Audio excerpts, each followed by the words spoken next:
الحمد لله الذي هدانا لهذا وما كنا لنهتدي لولا أن هدانا الله، والصلاة والسلام على رسوله محمد وعلى آله وأصحابه ومن والاه.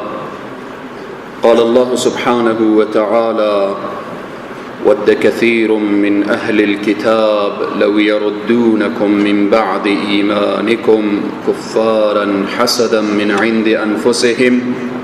وأيضا قال الله سبحانه وتعالى: لا يتخذ المؤمنون الكافرين أولياء من دون المؤمنين ومن يفعل ذلك فليس من الله في شيء.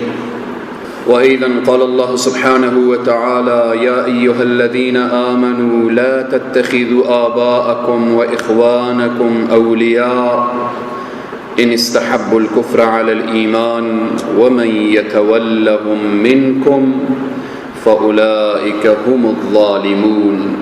صدق الله العظيم. خدمت سروران عزیز و بزرگوار، بزرگان، موسفیدان، جوانان و نوجوانان عزیز، خواهر و برادر، پیر و جوان، السلام علیکم و رحمت الله و برکاته. الله سبحانه و تعالی طاعات و عبادات همه من و شما را مورد قبول درگاه خیش داشته باشد. عزیزان و بزرگواران، خدا را سپاسگزاریم به اینکه برای من و شما توفیق عبادت و بندگی را ارزانی فرمود و الله سبحانه و تعالی را سپاسگزاریم که جنگی که بین فلسطین و اسرائیل به وقوع پیوست و الحمدلله به فضل الهی و لطف الهی و کرم الهی و به او همت والای مجاهدین سرزمین فلسطین جنگ خاتمه یافت در هفته گذشته و مسلمان ها به آزادی کامل داخل مسجد الاقصی شدند.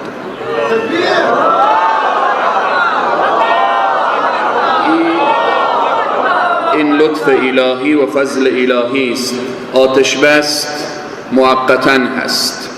این را همه ما می‌دانیم که تا زمانی که اسرائیل غاصب، این غده سرطانی بین امت اسلامی باشه، جنگ برای همیش از اون سرزمین ختم نمیشه.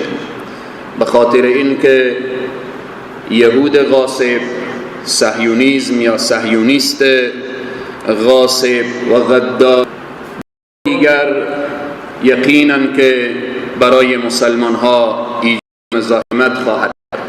عزیزان، در هفته گذشته ارتباط به قدس، جایگاه قدس، مسائل های من را در حق مجاهدین و مرابطین و اهل فلسطین و اینها قبول بفرمایید. عزیزان و بزرگواران، صحبت امروزی ما همانطوری که در هفته گذشته اشاره کردیم پیرامون این که چگونه قدس را آزاد کنیم. باید این در فکر هر مسلمان، هر جوان مسلمان، در فکر هر نوجوان مسلمان این دغدغه باشه: ما چگونه بیت المقدس را آزاد کنیم، چگونه سرزمین فلسطین را از چنگال صهیونیست نجات دهیم، چگونه خانه خدا و دومین مسجد در روی کره زمین که الله او را بنا کرد و ساخت و اولین مسجد و یا قبله، اولین قبله مسلمین، چگونه آزاد می شود. امروز بحث ما روی همین موضوع هست: قدس را چگونه آزاد کنیم.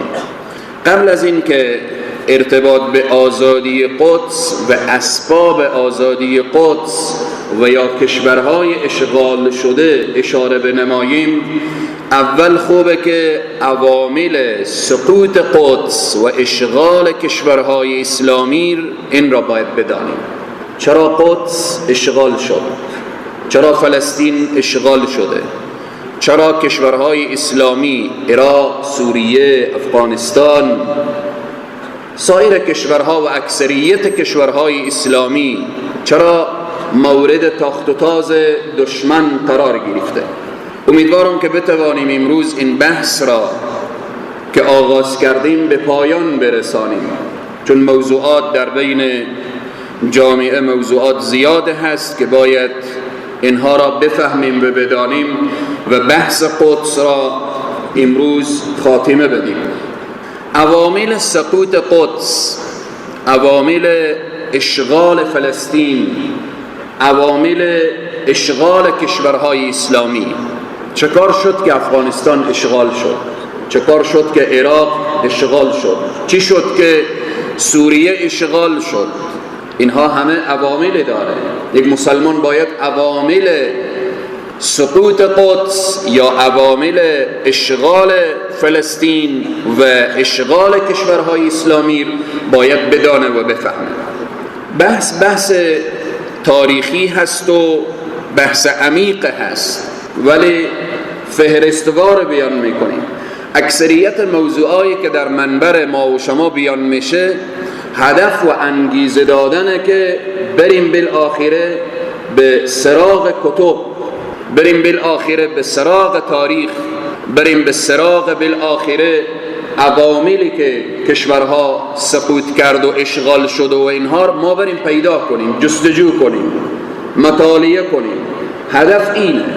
اگر بخوایم تنها اکتفا به همین 40 دقیقه یا 45 دقیقه منبر، انتهای 50 دقیقه، باز ما نمیتوانیم قدس فتح کنیم.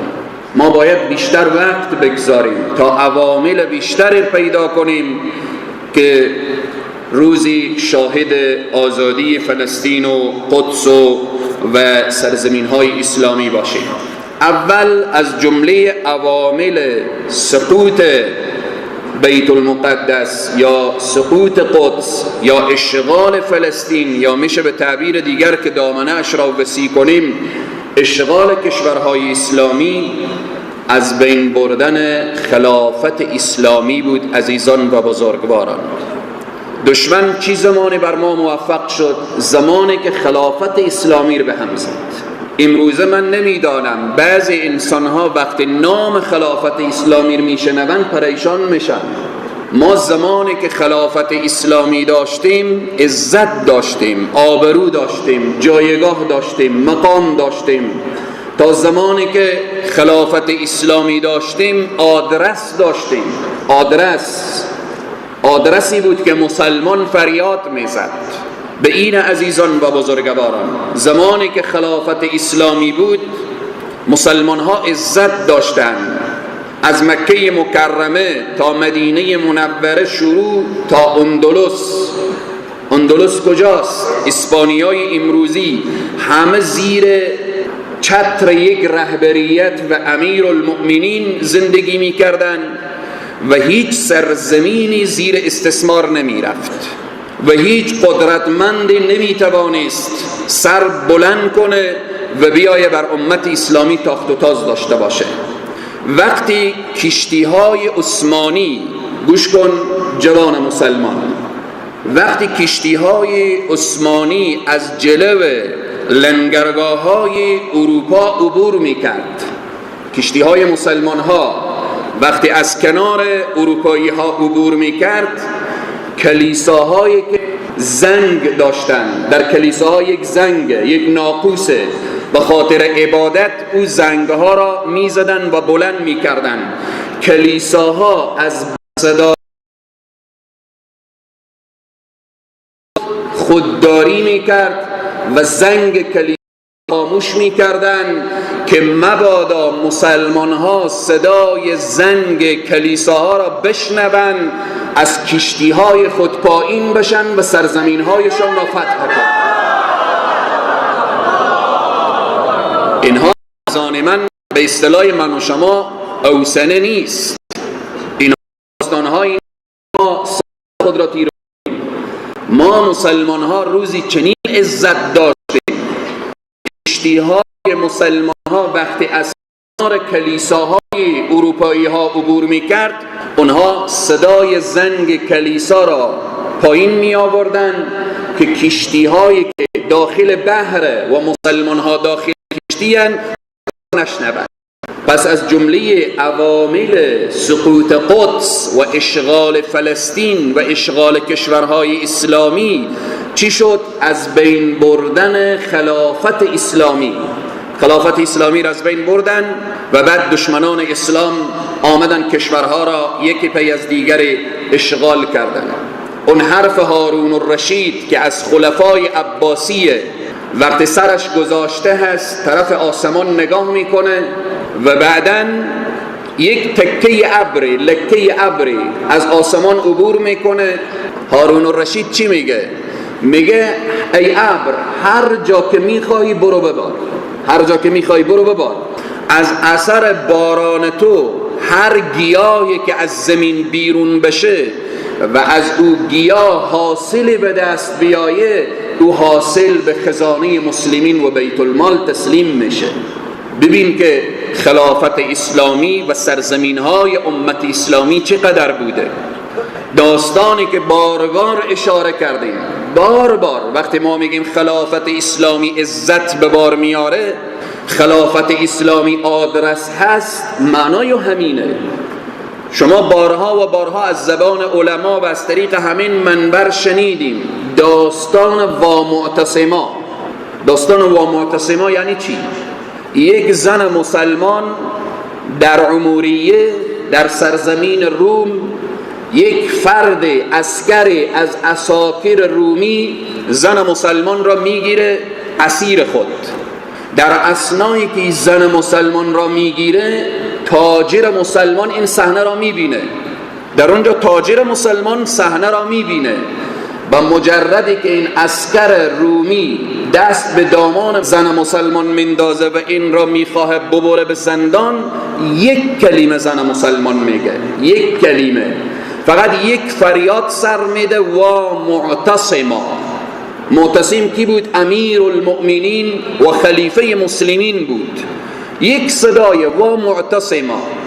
این تاجر حرکت میکنه، میآید در بغداد، میگه میخوام امیر المؤمنین را ببینم، میخواهم معتصم را ببینم. وقتی که میآید به دربار امیر المؤمنین و امیر المؤمنین از او پرسان میکنه که ای عرب چی گفتنی داری؟ از کجا آمده ای؟ میگه از همان سرزمین عموریه و یا سرزمین رومی ها و اینها آمدم و چنین قضیه هست، قضیه از این قراره. معتصم پرسان میکنه، میگه آیا خودت با چشمان خود دیدی و با گوشهای خود شنیدی که زن مسلمان فریاد میزنه و معتصما؟ میگه بله، با چشمان خود دیدم، با گوشهای خود شنیدم.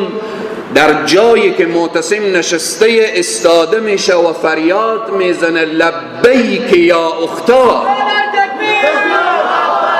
لبیک یا اختا. امروز آیا کسی هست که لبیک یا اختا بگه؟ امروز زن مسلمان اسیر هست، زن مسلمان اسیره. آیا یک نفر، یک زعیم آیا هست که فریاد بزنه لبیک یا اختا؟ به خاطر یک زن مسلمان در تاریخ می نویسه، میگه معتصم حرکت میکنه، لشکر ترتیب میده و او لشکر وقتی رو به طرف سرزمین روم روان میشه، آمده میگه 90,000 90,000 لشکره، 90,000 لشکر. در تاریخ می نویسه که معتصم نوشته میکنه برای پادشاه روم، برایش می نویسه که یا کلب الروم، ای سگ رومی، اگر این زن مسلمان را آزاد نکنی لشکری میفرستم که اولش پیش تو باشه اخیرش پیش من باشه. برادران مسلمان، ما باید بفهمیم قدس چرا دست یهود افتاده. ما باید بدانیم چرا کشورها اشغال شده. ما باید بفهمیم و بدانیم عوامل سقوط قدس، عوامل اشغال کشورهای اسلامی یکی پی از دیگری. اولین عامل از عوامل سقوط قدس و اشغال فلسطین و اشغال کشورهای اسلامی مسئله از بین بردن خلافت اسلامی. اگر بخوایم ارتباط به فواید خلافت اسلامی، ارتباط به جایگاه و ارزش خلافت اسلامی و عزت و عظمت و مجد و بزرگی خلافت اسلامی، درست خلفا معصوم نبودن. بعد از خلفای راشدین اگر خلفای اموی آمدن، خلفای عباسی آمدن، خلفای عثمانی آمدن، اینها معصوم نبودن، خلیفه ها مشکل داشتن.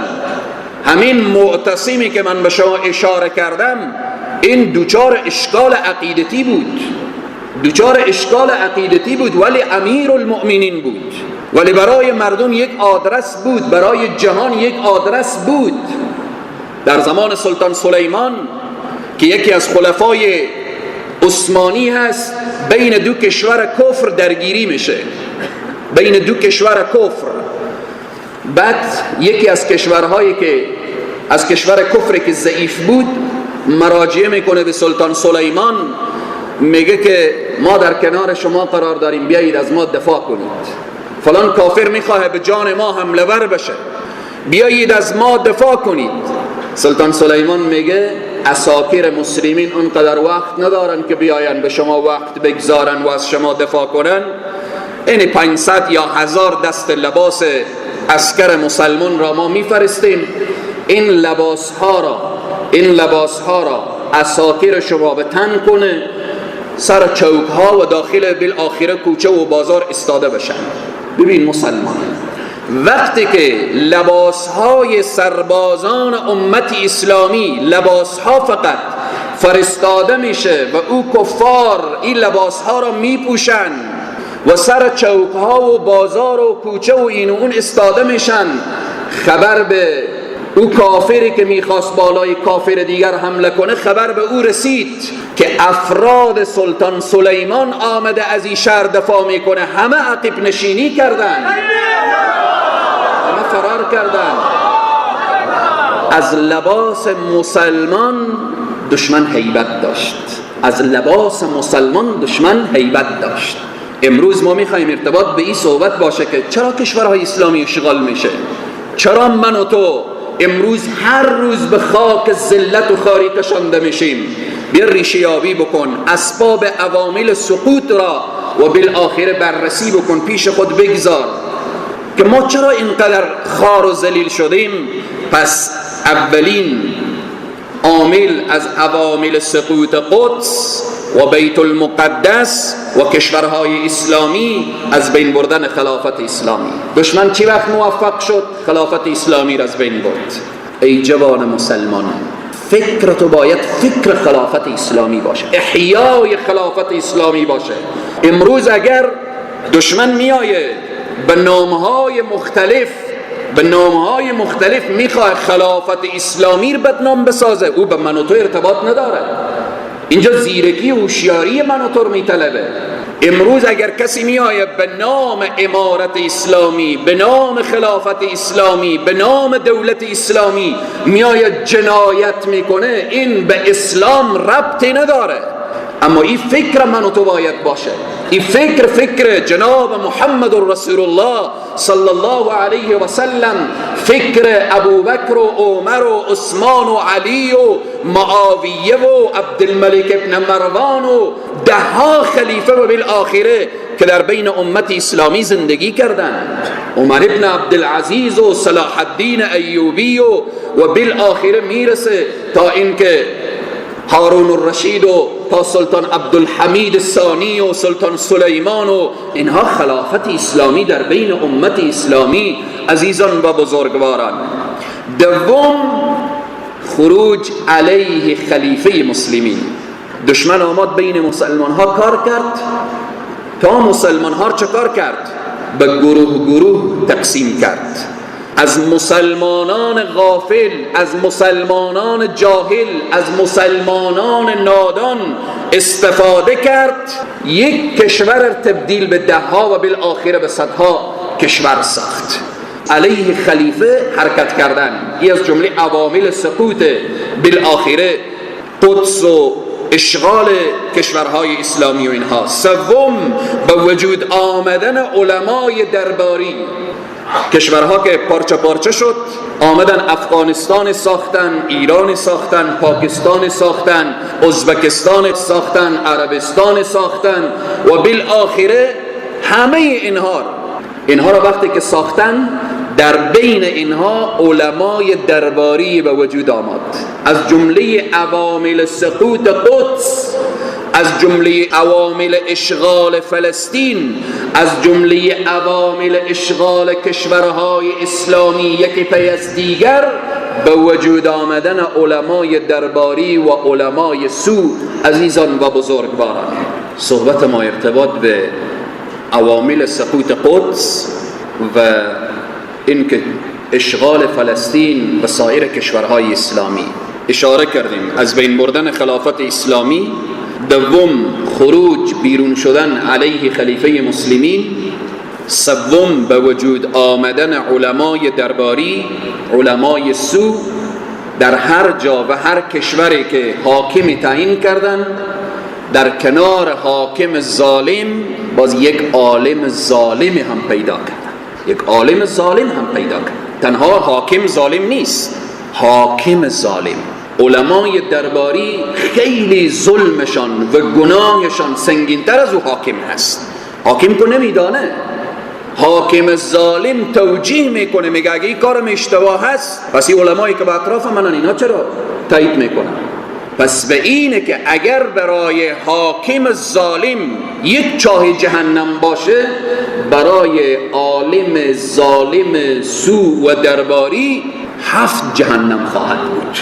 به این عزیزان و بزرگواران، پس از جمله عوامل سقوط قدس و اشغال فلسطین و اشغال کشورهای اسلامی به وجود آمدن علمای درباری.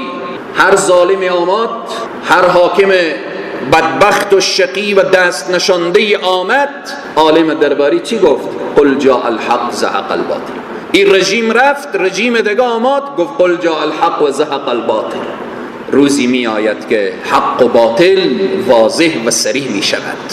روزی می آید اگر در این دنیا عالم بدبخت شقی و درباری و عالم سو به جزای اعمال خود نرسه، در روز حشر او لحظه که لجام‌های آتشین بر دهن علمای درباری انداخته میشه و به طرف جهنم کشانده میشوند، اون روز خواهد رسید. الله همه ما را از او حالت نجات بده. عزیزان و بزرگواران، پس از جمله از بین بردن بالآخره مسلمان ها یا از عوامل قدس که سقوط کرد و به دست صهیونیست افتاد و کشورهای اسلامی اشغال شد، به وجود آمدن علمای درباری. چهارم، از بین بردن دانشجویان امت اسلامی. دشمن حاکم شد، کشورها را یک کشورها ساخت، یک ملت را ملتها ساخت، یک حکومت را حکومتها ساخت و بعداً شروع کرد به از بین بردن علما و دانشمندان حقانی و انهار. به این عزیزان و بزرگواران، هر جا عالم و دانشمندی که صدای خود را بلند کرد که این ملت نیاز به خلافت اسلامی داره، نیاز به یک زعیم دلسوز داره، نیاز به یک امیر المؤمنین داره، نیاز به یک سرنوشت داره، و عالم را چه کار کردن؟ شهید کردن. تنها در افغانستان نیست، تنها این قضیه فکر نکنید در افغانستان هست، در سوریه، در لبنان، در عراق، در یمن، در خیلی از کشورهای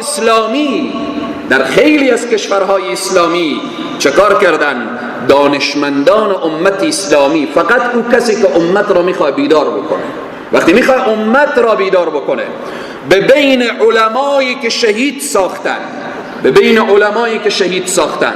ببینیم شما چرا همه تبلیغی ها را از بین نمیبرن؟ همون تبلیغی که درد امت را بیان میکرد او را شهید ساختن. چرا همه صوفی ها را از بین نمیبرن؟ صوفی کشی نیست، به بین اهل تصوف همان صوفی را میکشن که صدای حق و حقیقت و او حنجره‌ای که به مبارزه میکرد. حالا ما به دیگه بحث ها کار نداریم. 2 هفته قبل الله همه علمای ربانی که از دنیا رفتن الله غریق رحمت بگردانه. مفتی نعمان فضلی یکی از علمای مبارز، یکی از علمایی که سر این تواغیت انتقاد میکرد، او در محراب شهید نمی کنم. صوفی هست. عارف جان مرادی تبلیغی هست. اون صاحبی حیات الدین صاحبی در مزار صوفی هست. دکتر ایاز نیازی حنفی هست. اگر نگاه میکنیم دکتر عاطف اخوانی هست. دشمن نگاه نمیکنه تو صوفی سلفی. استاد مبشر یک سلفی بود. چرا دیگه سلفی ها کشته نمیشن؟ چرا دیگه صوفی ها کشته نمیشن؟ چرا دیگه تبلیغی ها کشته نمیشن؟ ای مسلمان این را بدان و بفهم. مسلمان و عالمی که این صدا را بلند کرد که این امت نیاز به یک رهبر داره، این امت نیاز به جهاد و مبارزه داره، این امت نیاز به خلافت اسلامی و دولت اسلامی داره. دشمن او را به لیست میگیره که این باید از بین جامعه برداشته بشه. باید بیداری اسلامی یعنی چی؟ به این از جمله عوامل سقوط قدس، از جمله عوامل اشغال کشورهای اسلامی، از بین بردن دانشمندان امت اسلامی هست. عزیزان من باید دانشمند بیا 2 رکعت نماز بخوان، از فرضا غسلم بگو، فرضا وضوام بگو و بالاخره ماه مبارک رمضان رسید از صدقه فطر و سرسایه روزه هم بگو، شعله خور بخور، پرده خور بکن. هیچ کس به تو کار نداره، هیچ کس. اگر باز کمک خود اینا کردی و حامی شدی که بیخی تو تمویلم میکنه. اما نگی که خلافت اسلامی، نگی زعامت اسلامی، نگی دولت اسلامی، نگی حاکمیت قرآن، نگو. اگر اینها را گفتی باز به لیست میری. به این عزیزان و بزرگواران ما بیاییم یک لحظه یک نگاه داشته باشیم، یک نگاه. همین علمایی که شهید شدن الله روحشان را شاد داشته باشه و برای بازماندگانشان صبر جمیل عنایت بفرمایه و برای رهروانشان توفیق بده که راه علمای مجاهد و مبارز را طی بکنه.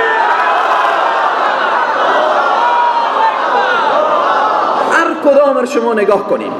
درسته عزیزان من، بعضی میگیم فلانی که کشته شد فلان عقیده را داشت، فلان فکر را داشت، فلان و فلان. هر کس، انسان معصوم نیست. من و شما هیچ کدام معصوم نیست. علما معصوم نیستند، انبیا معصومند، صحابه معصوم نبودند.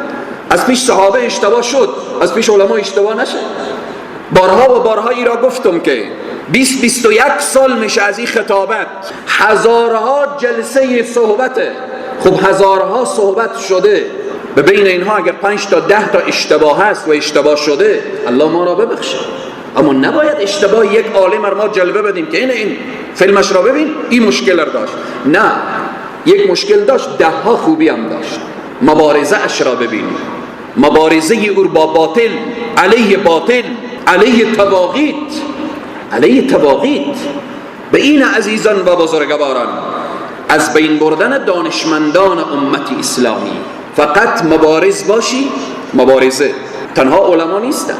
ما بارها و بارها، یک مرتبه فکر میکنم در دستاربندی بودی اشاره کردم، خواهر به نام فرشته کوهستانی الله سبحانه تعالی روحش را شاد داشته باشه. چرا او را کشتن؟ به خاطر چی؟ به خاطر که صدای حق و حجاب را بلند کرد. حالا اگر 1-4 تا عکس قبلا داشته یا بالاخره بی حجاب تر بوده، این دیگه نیازی نیست که بالاخره تو حال عکسای بی حجاب و بالاخره حرفایی که گفته بیار. خاتمه مهمه، خاتمه مستور هست. لحظات اخیر که انسان از دنیا میره مهمه. خیلی از مجاهدینی داشتیم که در سنگرهای جهاد و مبارزه بودن، امروز در کنار یهود و نصارا قرار دارند. خاتمه مهم است عزیزان من، که لحظات اخیر چی میشه. خواهر مسلمان صدای حجاب را بلند کرد، صدای حجاب را بلند کرد. اینجا اداره امر به معروف وقتی که اعلان شد، همین خواهر کوهستانی به تلفن با ما صحبت کرد، گفت فلانی از این حرکت شما حمایت میکنم. ببین چند وقت خواهر کوهستانی شهید شد. بیدار باشه ای مسلمان. امروز بحث ما ارتباط به عوامل سقوط قدس هست. سقوط قدس، عوامل اشغال کشورهای اسلامی. صدای خود را به حق و حقیقت بلند کنی، باید کشته بشی، باید از بین بری. این پلان دشمن هست، از بین بردن دانشمندان اسلامی، علمای امت اسلامی، از بین بردن علمای ربانی. برای اینا فرق هم نمیکنه، دشمن فرق نمیکنه، این تبلیغیه، این صوفیه، این سلفیه، این وهابیه، این پنفیریه، این بالاخره فلان و فلان و فلان. پنجم، مصروف ساختن علما و دعوتگران به مسائل اختلافی از جمله عوامل سقوطه. دشمن چه کار کرد؟ علما و دعوتگران را مشغول ساخت، مصروف ساخت. فلسطین اشغال شد، علما و دعوتگران ما به فکر چی هستیم؟ به فکر اسقاط السلام از سر قبر. فلسطین سقوط کرد، اشغال شد، کشورها یک پی از دیگری سقوط کرد. ما هنوز میگیم سر قبر اسقاط بشه یا نشه، سلام بشه یا نشه. قدس به دست صلیبی ها افتاد، ما هنوز به فکر چیم؟ نماز تراویح 8 رکعت یا 20 رکعت. الله بزرگترین نعمت برای انسان عقل را داده.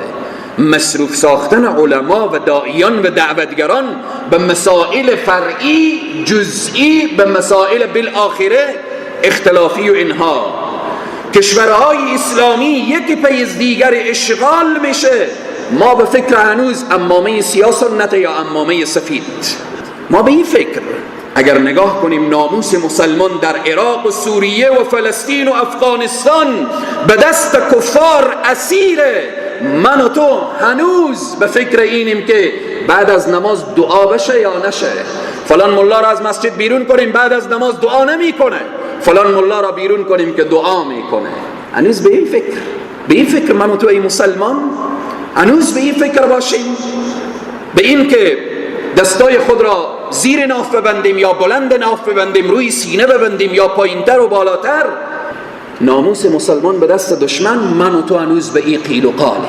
ذکر جهریه و ذکر خفیه. برو ذکر جهریه کن که اگر به خاطر اللهیه که الله جزای تو رو بده، پاداش تو رو بده. اگر به خاطر ریای بالاخره ذکر کن که تا نفس تو بالا بیاید. ذکر جهریه داری ذکر کن، خفیه داری ذکر کن. دستای خود را بلند ناف و بالاخره پایین ناف و بالاخره بر روی سینه و اعمال انجام بده که همه موافق به سنت باشه. ولی تو دشمن مصروف نسازه. دشمن ما را مصروف ساخته، به این مصروف ساخته که در اکثریت مساجد عوضی که بحث قدس باشه، بحث فلسطین باشه، بحث اشغال کشورها باشه که چگونه ما این کشورها را آزاد بکنیم، در اکثریت مساجد امام ما تبلیغیه، امام ما صوفیه، امام ما سلفیه، امام ما بالاخره. ای از جمله عوامل سقوط قدس و بیت المقدس و از جمله عوامل اشغال کشورهای اسلامی هست. عزیزان و بزرگواران، مصروف ساختن علما و دعوتگران به مسائل اختلافی. ششم، گروه سازی و شاخه به شاخه شدن و ساختن احزاب.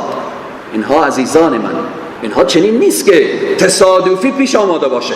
احزاب، حزب فلان، حزب فلان، حزب فلان، گروه فلان، گروه فلان، گروه فلان، اینا تصادفی نیست عزیزان من. اینها مثل این نیست که شب برقک زده باشه، مثل بالاخره سیماروغی که از دشت و کوه و بیابان بیرون میشه اینها بیرون شده باشه. دشمن کار کرده. الله سبحانه و تعالی در قرآن ما را یک نام گذاشته. میدونید ما را چی نام گذاشته؟ گفته هو سماکم المسلمین، شما مسلمان. قبل از اینکه شما سلفی بشیم، صوفی بشیم، تبلیغی بشیم، فلان بشیم و فلان بشیم، اول مسلمان. این کار دشمن هست. ما را به جان همدیگر انداخته با حزب‌های مختلف. وقتی روسیه از افغانستان رفت، مجاهدین آمدن، چند سال پی در پی کابل را تکه تکه کردن. کیها تکه تکه کرد؟ هزاران نفر یتیم و بیوه شد. کیها بود؟ کی بر سر چوکی و قدرت زد؟ حزب فلان علیه حزب فلان. اگر جهادشان به خاطر خدا می بود، اونجا میگفتن افغانستان فتح شد، پیروزی آمد، حال دیگه در کنار همدیگر قرار میگیریم، کشور خود را آباد میکنیم. پس به این عزیزان و بزرگواران، گروه سازی و شاخه شاخه شدن و ساختن احزاب، اینها از جمله عوامل سقوط بیت المقدس تنها در افغانستان نیست. این شاخه شاخه و احزاب و اینها در اکثریت کشورها وقت شما نگاه کنیم گروه بازی هست. و بالاخره به اینها وقتی در تاریخ نگاه میکنیم وارد شدن باطینی ها، قرامطه و عبیدی ها در اسلام، به لباس مسلمان اهل سنت را پارچه پارچه کردن، اهل سنت را از بین بردن. قرامطه چه کار که نکردن، چه جفای، چه ظلمی بر امت اسلامی. تنها نه که بیت المقدس، تاریخ را بخوانیم، همین گروه های باطل بالای مکه مکرمه حمله کردن، حجر الاسود دزدیدن 17 سال و بعضی میگن که 27 سال حجر الاسود در کنار کعبه نبود. به این عزیزان و بزرگواران جای افتخار و جای این نیست که یکی بگه من تبلیغیم، یکی بگه من صوفیم. من به سر این منبر اعلان میکنم من مسلمان تبلیغی مسلمان برادر من هست، صوفی مسلمان برادر من هست، سلفی مسلمان برادر من هست. صوفی و سلفی و تبلیغی و بالاخره سلفی که ملعبه دشمن قرار بگیره و بیای بین جامعه اسلامی اختلاف ایجاد کنه، او از آن من نیست و جزء پیکره امت اسلامی نمی باشه، او به نفع مسلمان نیست. در هر جلسه ای که دیدیم که اگر از جلسه تبلیغی بوی اختلاف می آمد از او جلسه بیرون بشیم، از جلسه سلفی که بوی اختلاف بیرون می شد جلسه را ترک بکنیم، او به نفع امت اسلامی نیست. به این عزیزان و بزرگواران الله ما رو گذاشته، هو سماکم المسلمین، الله بالی ما نامی گذاشته، ما باز بریم بالاخره دیگه نام ها رو بالی خوب بگذاریم. درست صوفی، سلفی، تبلیغی، وهابی، بالاخره حنیفی، شافعی، مالکی، حنبلی، اینا همه نام هاییه که اینها سبب اختلاف و باعث اختلاف ما باید نشه که ما بالاخره علیه همدیگر قیام بکنیم، یکی را بکشیم، مثل که امروز شده. دشمن صلیبی ها، یهود و نصارا صوفی رو میکشن، میگن این سلفی کشت، سلفی رو میکشن میگن این را صوفی زد. وهابی را بالاخره به اصطلاح امروزی که این حرف روافض ساخته به نام وهابی. ما وهابی چی کسی وهابیه؟ محمد ابن عبدالوهاب وهابی بوده. محمد ابن عبدالوهاب یک مذهبیه، در مذهب امام احمد ابن حنبله. شیخ الاسلام ابن تیمیه رحمه الله این وهابیه، خودی مذهبیه. شیخ الاسلام ابن تیمیه و محمد ابن عبدالوهاب و شیخ الاسلام خواجه عبدالله انصاری در یک مذهب بودن. این را ما باید بفهمیم یا نفهمیم. شیخ الاسلام خواجه عبدالله انصاری حنبلی بودن، شیخ الاسلام ابن تیمیه حنبلی بود، شیخ الاسلام محمد ابن عبدالوهاب حنبلی بود. امروز جالبه مسلمان میای کنار قبر خواجه انصار، به خواجه انصار احترام میکنه، شیخ الاسلام ابن تیمیه توهین میکنه. اینه که ما خبر نداریم عزیزان من. وقتی مطالعه نیست، تحقیق نیست، از زبان این اون میشنویم، اینجا مشکل بر خود ما برمیگرده. به این عزیزان و بزرگواران از جمله عوامل سقوط قدس، از جمله عوامل اشغال فلسطین، از جمله عوامل اشغال کشورهای اسلامی یکی پی از دیگر گروه سازی. امروز درسته در هرات ما و شما همین الان میبینیم نهادهای زیادیه، انجمنهای زیادی، خیلی خوبه، رقابتهای سالم باشه، خیلی خوبه. اما این که بیا یک انجمن علیه انجمن دیگر کار بکنه، یک انجمن دیگر رو تخریب بکنه، یک عالم دیگر رو تخریب بکنه، یک نهاد دیگر رو تخریب بکنه، به این عزیزان و بزرگواران من و شما باید ملت واحد بشیم. پس از جمله عوامل دانستیم گروه سازی و شاخه شدن و ساختن احزاب. هفتم، کمک نکردن مسلمانان به مسلمانان. چرا مسلمان به مسلمان کمک نمیکنه؟ الله چی میفرمایه؟ انما المؤمنون اخوه. در تمام قرآن ورداریم یک نگاهی بکنیم، یک جای آمده انما الافغانیون اخوه، افغانا برادر هم دیگرن. انما الایرانیون اخوه، ایرانیا برادر یکدیگرند. در یک جای قرآن آمده که انما الپاکستانیون اخوه، پاکستانی‌ها برادر یکدیگرند. انما المؤمنون اخوه، انما المؤمنون اخوه. دشمن اینجا آمد ما رو پارچه پارچه کرد، افغان، ایرانی، پاکستانی، ازبکستانی، عربستانی و بالآخر فلانستانی. وقتی که اینها رو نستان جور کرد، افغانستان، پاکستان، بالآخر تاجیکستان، ازبکستان، عربستان، اینها رو که اینها تقسیم کرد، ما رو یکی که برد به طرف قبرستان ما رو پارچه پارچه که کرد، بعد ما رو به تنهایی به قبرستان برد. این عزیزان و بزرگواران، انما المؤمنون اخوه، به درستی که مؤمنین برادر یکدیگر. یک خاطره به یادم آمد از خاطرات دوران تحصیل و جامعه اسلامی مدینه منوره. در جامعه اسلامی مدینه منوره یک صنفی داشتم از امریکا بود، مسلمانی که سبحان الله زهد و تقوار انسان از او یاد میگیریم. امریکایی الاصل، اصلی امریکایی بود، مسلمان بود، در جامعه اسلامی درس میخوند. روزی با هم دیگر نشسته بودیم، قسم میکردیم، بهترین عربی صحبت میکرد و بعد بریم هم میدانیم چی گفت شما مسلمان ها در افغانستان عیش داریم. گفتم چی عیش داریم؟ گفت همی وحشی ها، همی امریکایی های وحشی که به افغانستان آمده، شما در مقابل اونها جهاد و مبارزه میکنید. این را میگن اسلام. امریکایی و اصل عاشق و شیدای این بود که کاش بتانم یا در افغانستان برم، یا در عراق برم، یا در سوریه برم، در مقابل متجاوزین و اشغالگران که سرزمین امت اسلامی را اشغال کردن، برم سینه سپر بسازم، برم دفاع کنم. این عزیزان و بزرگواران، امروز بین مسلمان ها میبینی که یک نفر بیخبر توهین میکنه به ملت ایران. ملت ها مشکل ندارن عزیزان من، ملت ایران، ملت پاکستان، ملت تاجیکستان، ملت بالآخره هر کشوری که فکر میکنیم کشورهای اسلامی، ملت ها مشکل ندارن. مشکل در کجا هست؟ در زعمای کشورها هست. ملت ها خودفروخته نیست، ملت ها به طرف بیدینی و به طرف بالآخره وطن فروشی و اینها نرفته. زعمای کشورها شدن غلام، مسئولین کشورها شدن غلام. به این ای مسلمان این فکر در ذهن خود داشته باش که ملت ایران با من و تو برادر هست، ملت پاکستان، مسلمانهای پاکستان، مسلمانهای ایران، مسلمانهای تاجیکستان، مسلمانهای ازبکستان، مسلمانهایی که در امریکا زندگی میکنن، در اروپا زندگی میکنن، مسلمانی که در هر نقطه دنیا زندگی میکنه، او برادر من و تو هست. این فکر باید بیاید داخل سر ما. این فکر را از کله بیرون کردن مسلمانها بالآخره به جان هم دیگر انداختن، بعد کشورها را اشغال کردن. پس این بود که کمک نکردن مسلمان به مسلمان چه کار شد؟ سبب سقوط قدس شد، سقوط بالآخر کشورها شد.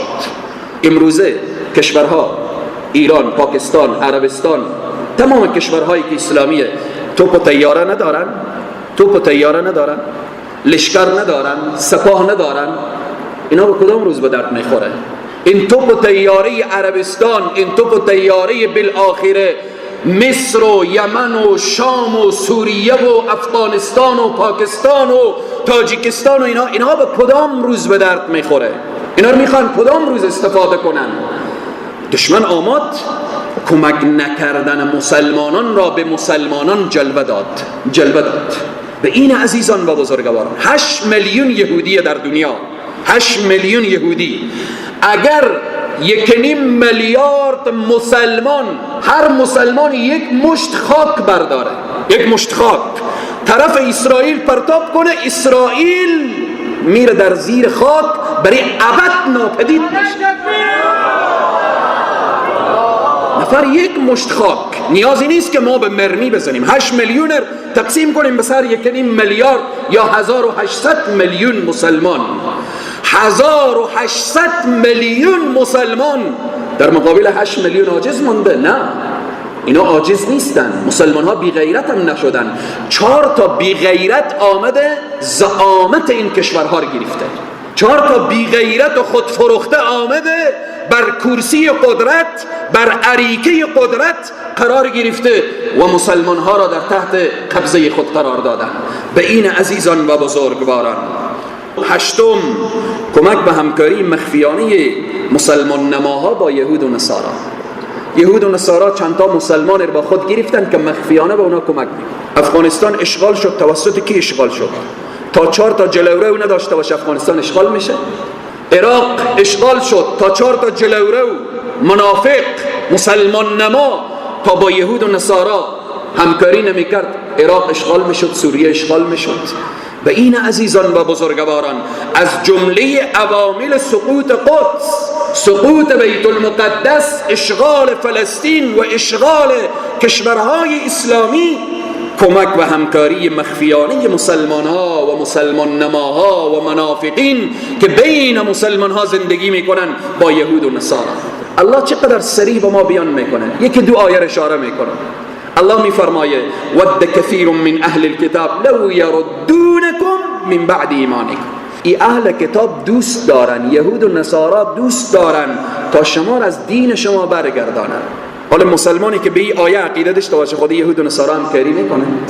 مسلمانی که یقین داشته باشه، باور داشته باشه که این کلام الله است، آیا با یهود و نصارا همکاری میکنه؟ آیا با یهود و نصارا بالآخره در کنار اونها قرار میگیره تا مسلمان ها از بین برن، تا مسلمان ها بالآخره بمبارد کنن؟ امروز مسلمان ها رو که بمبارد میشن خود توسط 4 تا منافق و مسلمان نما و اینها هست. الله در آیه دیگه میفرمایه ولن ترضى عنك اليهود ولا النصارى حتى تتبع ملتهم. یهود و نصارا با شما دوست نمیشن مگر تا ملت اونها را قبول کنید. این مسلمان نماهایی که با یهود و نصارا دوست شدن، اینها 2 حالت دارن. یا یهود و نصارا مسلمان شدن که ما و شما میبینیم مسلمان نیستن، یا مسلمان رفت یهودی شده اسمش مسلمانه. الله که صراحت میگه ولن ترضى عنك اليهود ولا النصارى حتى تتبع ملتهم. در آیه دیگه الله میفرمایه لا يتخذ المؤمنون الكافرين اولیاء من دون المؤمنین. مؤمن نباید کافر به عوض مؤمن دوست بگیره. امروز چقدر مؤمنین مسلمان نماهایی هستن که کافر دوست گرفتن، توسط کافر مسلمان رو میزنن، مسلمان رو از بین میبرن، مسلمان رو شکنجه میکنن. مسلمان، ادامه آیه گوش کنه مسلمان، الله میفرمایه و من یفعل ذلك فلیس من الله فی شیء. الله میگه کسی که با یهود و نصارا دوستی کنه، مؤمنین رها کنه، با من هیچ ارتباطی نداره، با الله هیچ ارتباطی شخص نداره. الله میفرماید و من یفعل ذلك فلیس من الله فی شیء. با خدا هیچ ارتباطی نداره، با الله هیچ سر و کار نداره. آیه دیگر گوش کن ای مسلمان، الله میفرماید یا ایها الذین آمنوا لا تتخذوا آباءکم و اخوانکم. ای مسلمان، دوست نگیرید پدران خود را، برادران خود را. اگر اینها چکار کردن؟ اخوانکم اولیاء ان استحبوا الكفر على الایمان. اگر پدر شما رفت کفر انتخاب کرد، او برای خود دوست نگیرید. اگر برادر تنی شما رفت کفر انتخاب کرد، او به عنوان دوست نگیریم که الله کافر دوست نداره. ادامه آیه میفرمایه و من یتولهم منکم فاولئک هم الظالمون. هر کس به طرف یهود و نصارا میل داشته باشه، دوستی داشته باشه، از آن یهود و نصارا هست. و این عزیزان و بزرگواران از جمله عوامل سقوط قدس و اشغال کشورهای اسلامی، خصوصا اشغال فلسطین، کمک و همکاری مخفیانه مسلمان نماها با یهود و نصارا. سریع میگذاریم عزیزان من، وقت ما رو به اتمام هست. نهم، خالی ماندن جامعه از برنامه‌های جهادی. قدس سقوط کرد، فلسطین اشغال شد، کشورهای اسلامی یکی پی از دیگر اشغال میشه. از جمله عوامل این سقوط و این اشغال ها اینه که جامعه اسلامی از جهاد خالی شد. جامعه اسلامی امروزه عزیزان من، چند تا تلویزیون بین کشورهای اسلامی داریم به نام تلویزیون الجهاد، چند تا مجله داریم، مجله الجهاد. در این افغانستان ده ها، شاید برسه به صدها تلویزیون و بالاخره این و اون داریم. آیا یک تلویزیونی اجازه میدن به نام تلویزیون الجهاد؟ تلویزیونی باشه به نام تلویزیون الجهاد. جهاد کو یکی از مسائل مهم دین هست. ذروت سنامه الجهاد، قله بلند اسلام جهاد. تلویزیون الجهاد کجاست؟ مجله الجهاد کجاست؟ مدرسه بزرگی که در او بیش از 5000 طالب درس بخوانه الجهاد کجاست؟ پوهنتون الجهاد کجاست؟ کتابخانه الجهاد کجاست؟ چند تا کتاب علمای بزرگ ما در این اواخر تحت عنوان جهاد تالیف کردن. اینها عزیزان من از جمله عوامل وقت جامعه خالی بشه از بحث جهاد و مجاهد و مبارزه و شهدا و اینها، خب طبیعی است که چه کار میشه؟ قدس اشغال میشه. قدس میره تحت اشغال، فلسطین اشغال میشه، قدس میره بالاخره به دست یهود و نصارا و این و آن مفته.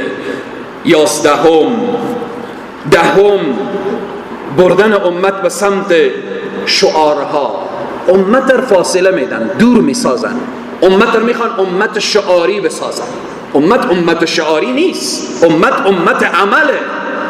در بین کشورهای اسلامی به فلسطین زن شکنجه میشه، طفل کشته میشه، به زن تعدی و تجاوز میشه، یا در عراق و یا در سوریه و بالاخره. اما مسلمان ها در دنیا چه کار میکنن؟ بیایم تظاهرات کنیم. تظاهرات در اسلام تظاهر نیه. تظاهر خود ما و شما سالهای گذشته قرآن در کشورها با آتش زدن، ما فریاد تظاهرات کن. با پیامبر اکرم صلی الله علیه و سلم توهین کردن، ما تظاهرات کن. امت تظاهر نیست. یکی از عوامل سقوط بیت المقدس، یکی از عوامل اشغال فلسطین، یکی از عوامل اشغال کشورهای اسلامی امت شعاری ساختن. قبلا اشاره کردیم در روم به زن مسلمان فقط بی‌حرمتی میشه. یک عسکر رومی یک سلی میزنه و او زن فریاد میزنه و معتصما. در بغداد معتصم صدایش وقتی میشنوه یا اون ندا به گوش معتصم میرسه، از جای خود استاد میشه، میگه لبیک یا اختا. وقتی گفت لبیک یا اختا، باز گفت بیاریم به من یک گلاس چای و قهوه و اینها، فقط همین قدر گفت لبیک یا اختا، من به خدمت تو هستم ای خواهر. بعد بالاخره رفت در خانه خود دنبال هوا و هوس و این و آن. نه، در جای خود دیگه ننشست تا لشکر 90,000 نفری ترتیب داد و علیه حکومت روم حرکت کرد به خاطر نجات زن مسلمان. به این عزیزان و بزرگواران، به این که من و شما باید متوجه باشیم. دشمن آمد این امت شعاری ساخت. این امت شعاری نیست. این امتی نیست که ما بالاخره تنها بحث شعار. دشمن میکشه، من و تو چه کار میکنیم؟ تظاهرات میکنیم. دشمن شهرهای مسلمانان را یک پی از دیگر اشغال میکنه، من و تو تظاهرات میکنیم. مسلمان ها را به انواع مختلف شکنجه میکنه، من و تو تظاهرات میکنیم. دشمن قرآن را با آتش میزنه، دشمن مسلمان ها را ذبح میکنه، من و تو چی؟ تظاهرات میکنیم. این امت شعاری نیست عزیزان من. این امت عمل هست. الله به حال این امت رحم کنه. الله به حال این امت رحم کنه که این امت به فکر سرنوشت خود باشه، به فکر این باشه که چرا فلسطین اشغال شد، چرا کشورهای اسلامی یکی پی از دیگر اشغال شده. نکته دیگر را هم اشاره می کنم، بحث خاتمه میدیم. مصروف ساختن امت را مصروف ساخت. بعضی را به قدرت، دشمن آمده به یک قدرت داده، اینایی که به چوکی قدرت قرار گرفتن دیگه نمیدانن که یاد اینا بیایه که دین چی هست، اسلام چیست. یکی را به ثروت مصروف ساخته، دیگه نمیدانه که دین چی هست، اسلام چیه. بعضی را به احترام‌های پوچ. بعضی قدرتمندا میآیند به دیدن داعیان و دعوتگران و بالاخره اگر کمک ایمان ضعیف باشه با یک احترام پوچ، فلان رئیس جمهور، فلان وزیر، فلان وکیل با من احترام کرد، برو بالاخره دیگه سخن حق در نمیگم. مصروف ساختن امت بعضی به هوا و هوس، سفرهای خارجی و سفرهای داخلی. یاد اینا از دین نمی آیه که دین یعنی چی؟ فلسطین یعنی چی؟ کشورهای اشغال شده یعنی چی؟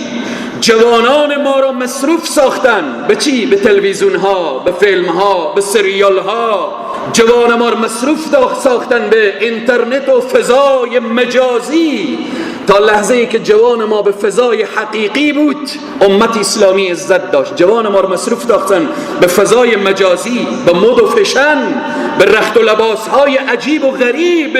جوان مسلمان رو میبینی نصف کله خود را تراشانده، نصف موهای خود را گذاشته، عجیب و غریب و بالاخره زنجیر به دست و زنجیر بالاخره به گردن.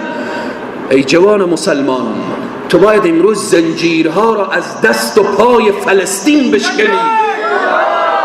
امروز جوان مسلمان ما را بالاخره به اینها مصروف ساختن. دختر مسلمان، دختران امت اسلامی با لباسهای چسب و نازک و بالاخره با مد و فشن و با عطر و این و آن وارد ساختن به خیابانها و جاده ها و اینها. این گونه جوانان نمیتوانند عزیزان من قدس را فتح کنند. این گونه جوانها نمیشود. این گونه جوانها نمیشود فاتح قدس باشد. ابن خلدون در مقدمه تاریخ خود می نویسه. ابن خلدون یکی از مورخین بزرگ در مقدمه تاریخ خود بیان میکنه عربها گوشت شتر خوردن، از او سبب غیرت و شدت گرفتن.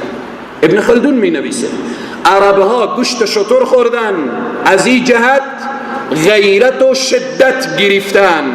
ترکها گوشت اسب خوردن، قوت و انرژی گرفتن. اروپایی ها گوشت خوک خوردن، صفت دیوسیت را گرفتن.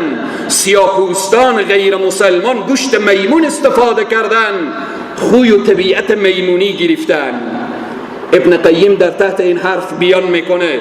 ابن قیم رحمه الله میفرمایه هر کسی با هر نوع حیوانی وقتی که سر و کار داشته باشه و معاشرت داشته باشه طبیعت همان حیوان رو میگیره و اگر از گوشت آن تغذیه بشه بیشتر شباهت به او حیوان پیدا میکنه. امروز این امت بیشتر از کدام گوشت استفاده میکنه؟ به تمام کشورهای اسلامی این امت بیشتر از کدام گوشت استفاده میکنه؟ گوشت مرغ. غیرت هم به اندازه مرغ میمانه دیگه، بیشتر دیگه غیرت دیگه نمیمانه دیگه. کاشکو هم یک مرغ خانگی می بود که یک 10 دقیقه برات یو میدوید تا او میگیریفت. مرغی که داخل قفس حرکت کرده نمیتونه، مرغی که خودی رو حرکت نمیکنه، تو مسلمان رو میخوای به حرکت در بیاره. این ابن قیم میگه، این قول ابن قیم هست. باز از این هم بدتر مرغ‌های یخزده‌ای که از خارج وارد میشه که چندین بار علما فتوا دادن که خوردن اینا جایز نیست، ولی مسلمان هنوز از اون مرغ هم که معلوم نیست ذبحی و چگونه هست و حلال یا حرام از او هم استفاده میکنه. به این عزیزان من یکی از علما در تحت قول ابن قیم رحمه الله میفرمایه، در تاریخ می نویسه، میگه امت وقتی از این گوشت مرغ زیاد استفاده کنه، مرغ چی صفت داره؟ مرغ دیگه صفتی نداره جز سر و صدا. سر و صدا. امروز امت هم فقط سر و صدا مانده عزیزان من، سر و صدا مانده، بیشتر دیگه چیزی نیست. ما و شما منیم داخل این مسجد تکبیر میگیم الله اکبر الله اکبر، باز بم شرک میره جوان مسلمان شاید خدا میدونشته فیلم‌ها نگاه میکنه، موبایل و دستی اون چه کار میکنه، دکاندار شونه را از اینجا قلم میکنه و بالاخره در این راست. ما امت شعاری شدیم عزیزان. الله من خطیب و همه عزیزان به راه صراط المستقیم هدایت بکرد.